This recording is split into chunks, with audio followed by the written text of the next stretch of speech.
ओम नमः शिवाय। हर हर Mahadev. HS Bhardwaj YouTube channel पर आप सभी का स्वागत है।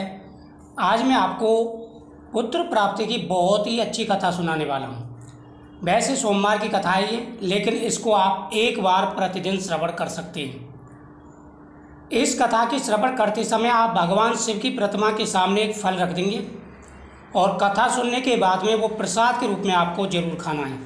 इससे आपकी मनोकामना पूरी होगी, संतान का सुख प्राप्त होगा, पुत्र का सुख प्राप्त होगा।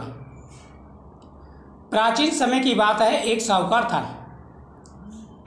प्राचीन समय की बात है, एक साहूकार था। साहूकार भगवान शिव की विधि विधान से पूजा करता था, प्रत्येक सोमवार के व्रत भी रखता था।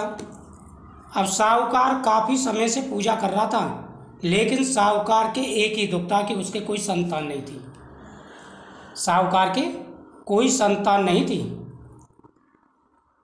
साहूकार बहुत समय तक पूजा करता रहा। एक बार माता पार्वती ने भगवान शिव से कहा कि प्रभु, यह साहूकार आपकी बहुत समय से पूजा कर रहा है और इसको क्या कष्ट है, क्या दुख है, आपको अवश्य ही आशीर्वाद देना चाहिए।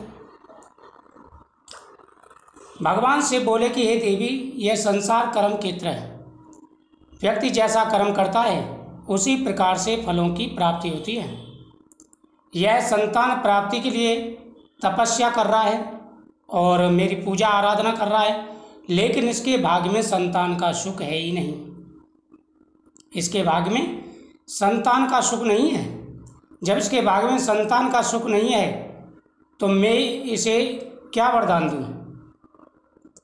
मैं इसे क्या वरदान दूँ?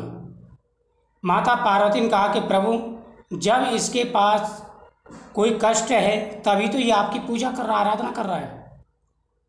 जब इसे कोई कष्ट नहीं होता तो इतनी लगन से पूजा क्यों करता है? ऐसे बिरले ही होते हैं जिनको कोई कष्ट ना हो और बिना कष्ट के भी भगवान को याद करते हैं, वो तो बिरले संत ही होते हैं।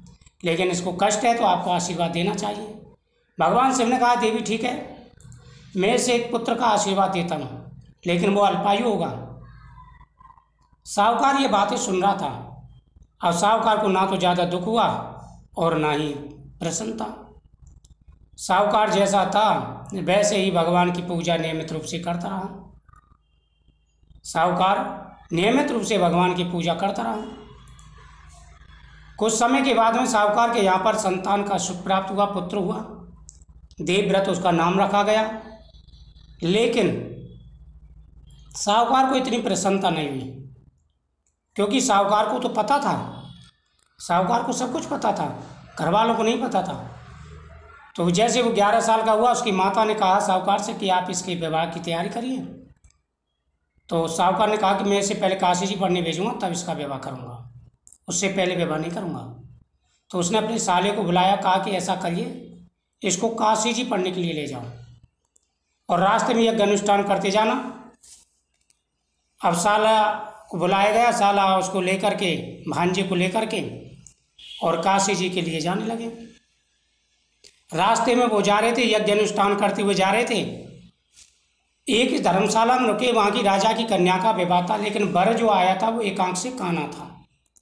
अब उसके पिता को यही टेंशन थी कि जैसे ही उसको पता चलेगा लड़की के पिता को, तो वो बारात को वापस कर देगा।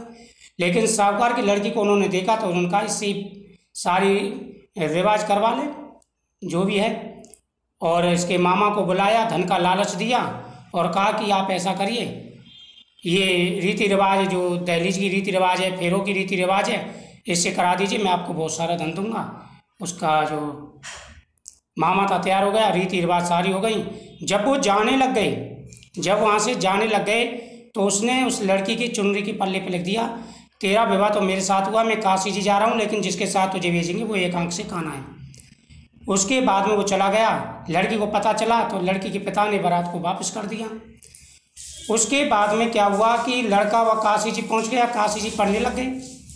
अब काशी जी वह पढ़ने लगे, वहाँ पर मामा ने यज्ञ अनुष्ठान प्रारंभ किया। एक बार दो मामा भांजे यज्ञ कर रहे थे और अचानक से भांजे के सर में दर्द होने लगा। भांजे के सर में दर्द होने लगा तो उसने अपने मामा से कहा कि मेरे तो सर में दर्द हो रहा है। मामा ने कहा कि बेटा टेंशन मत लो, और मामा को को कुछ पता नहीं था। अपन अंदर जाके लेट जाओ, कुछ समय में दर्द ठीक हो जाएगा। अंदर गया, अंदर जाके लेटा, उसके प्राण निकल गए। मामा को पता चला, आकर के रोने लगा। देवयोग से भगवान शिव और माता पार्वती वहाँ से जा रहे थे। माता पार्वती और भगवान शिव उधर आए, आकर के देखा ये तो वही साहूकार का लड़का है जो उनके आशीर्वाद से हुआ था। माता पार्वती ने कहा कि प्रभु आप इसे और आयु दीजिए। माता पार्वती के बार बार कहने पर भगवान शिव ने उसे और आयु दी। उसके बाद में वो उसी नगरी में आए, वापस आए जहाँ की राजा की लड़की से सब विवाह हुआ था। अब वो राजा ने उनको पहचान लिया, धूमधाम से उनका स्वागत किया, स्वागत सत्कार किया। उसके बाद में फिर काफ़ी समय के बाद में वो अपने राज के लिए विदा हुए और अपने नगर पहुँचे तो सेठ ने सारी बातें पूछी, उन्होंने सारी बातें बता दी। तो इस प्रकार से भगवान शिव की कृपा से उसकी आयु भी पूरी हुई और सेठ का लड़का भी सुरक्षित हुआ। तो पुत्र की रक्षा भी होती है और पुत्र प्राप्ति भी होती है। उसके बाद में सेठ के पूरे परिवार ने यह व्रत रखने प्रारंभ कर दिया और नियमित रूप से वो कथा सुनते थे। तो बहुत ही अच्छी कथा है, आप जरूर श्रवण किया करें, आपकी मनोकामना अवश्य पूरी होगी। ओम नमः शिवाय। हर हर महादेव।